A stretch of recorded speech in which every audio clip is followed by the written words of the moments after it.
ఫిబ్రవరి 14న జరిగే అధిక జన మహాసంకల్ప సభకు లక్షలాదిగా తరలిరండి. స్థలం Bible mission grounds, Nagarjuna university ఎదురుగా, గుంటూరు. పల్నాడు జిల్లా పార్టీ అధ్యక్షులు రామకృష్ణారెడ్డి గారు చెప్పినట్టుగా 14వ తారీఖున మా పార్లమెంటరీ పార్టీ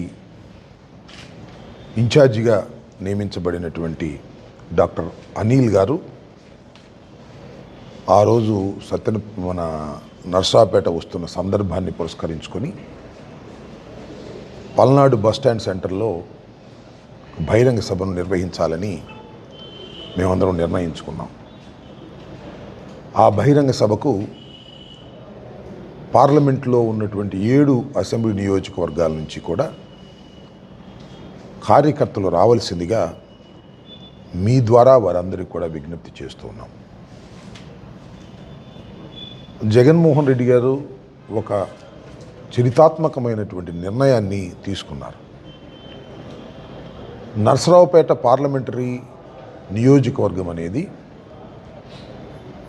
చాలా ప్రతిష్టాత్మకమైనటువంటి నియోజకవర్గం. ఇక్కడ నుంచి రిప్రజెంట్ చేసినటువంటి వ్యక్తులు ఒకసారి మనం పరిశీలించినట్లయితే కాసు బ్రహ్మానంద రెడ్డి గారు,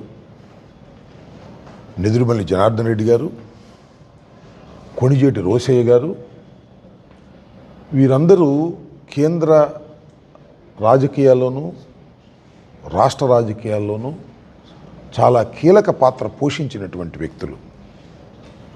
అంత ప్రాముఖ్యత సంతరించుకున్నటువంటి నర్సరావుపేట పార్లమెంటరీ నియోజకవర్గం.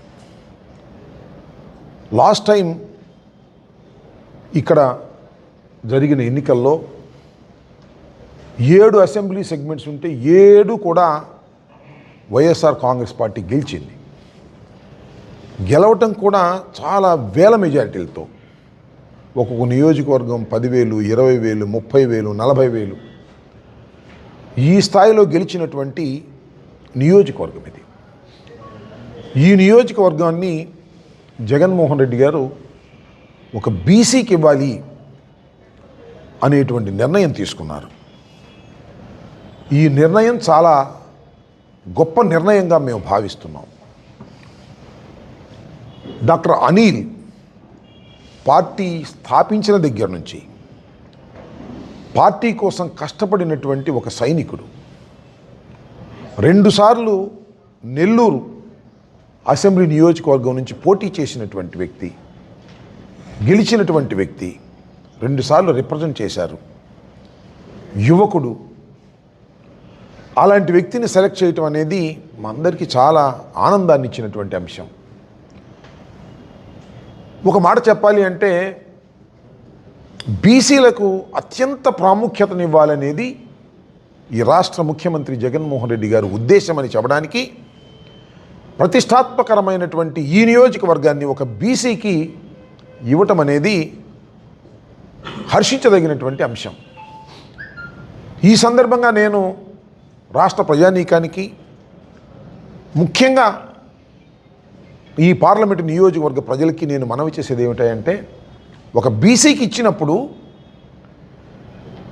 ఇది బ్రహ్మాండమైన నిర్ణయం అని మనం అనుకోవటమే కాకుండా ఎన్నికల్లో రిజల్ట్ జగన్మోహన్ రెడ్డి గారు తీసుకున్నటువంటి నిర్ణయం అద్భుతమైన నిర్ణయం అని మెజారిటీ ద్వారా నిరూపించవలసినటువంటి బాధ్యత వైఎస్ఆర్ కాంగ్రెస్ పార్టీ ఓటర్లకి, కార్యకర్తలకి ఉందని నేను భావిస్తున్నాను. కాబట్టి అత్యధిక మెజారిటీతో అనిల్ కుమార్ని గెలిపించవలసినటువంటి బాధ్యత బీసీ, ఎస్సీ, ఎస్టీ, మైనారిటీలకు ఉన్నది. కాబట్టి వారందరూ గట్టిగా పనిచేసి పార్లమెంట్లో చాలా మెజారిటీని తీసుకురావాల్సినటువంటి అవసరం ఉంది, ఆవశ్యకత ఉన్నది. తృప్తులు, అసంతృప్తులు రాజకీయాల్లో చాలా సహజమైనటువంటి విషయాలు. ఎన్నికలకు ముందు మరింత సహజమైనటువంటి అంశాలు. నేను ఒకటే చెప్తున్నా, మాకున్నటువంటి 175 and 25 ఇవి మేము డిసైడ్ చేసుకుంటున్నప్పుడు టిక్కెట్ ఆశించి రానివారు అసంతృప్తిగా ఉంటారు. వారిని కన్విన్స్ చేసుకునే ప్రయత్నం చేస్తాం. మేము టిక్కెట్టు అనిల్ కుమార్ గారికి ఇచ్చామనగానే ఒక పార్లమెంటు సభ్యులు పార్టీనే మారిపోయారు. We don't care all these things. మీరు ఒకటే గుర్తుపెట్టుకోమని మనవి చేస్తున్నా.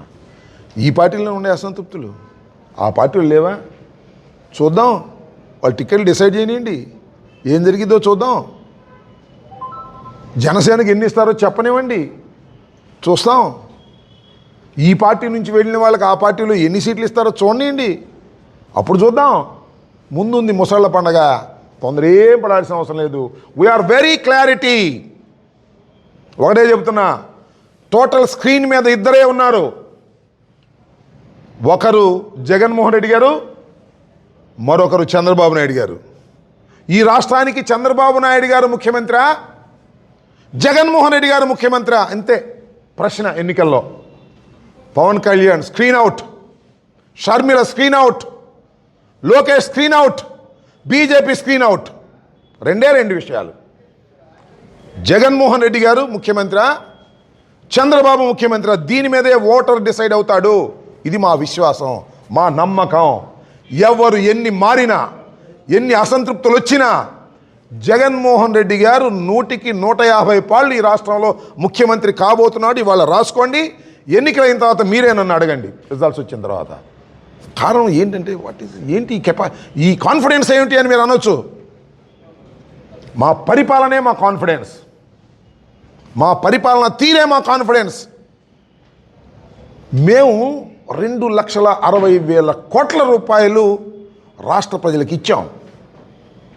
ఫిల్ఫరేజ్ లేకోకుండా, పైసా తీసుకోకుండా, మధ్యవర్తులు లేకోకుండా, జన్మభూమి కమిటీలు లేకోకుండా, లీడర్లు కాజేయకోకుండా ఇచ్చినటువంటి ప్రభుత్వం, తొలి ప్రభుత్వం ఇది. మీరు ఒకసారి గుర్తుపెట్టుకున్నట్టయితే, పూర్వం నుంచి నేను చూస్తున్నా, 89లో నేను శాసనసభ్యుడిని.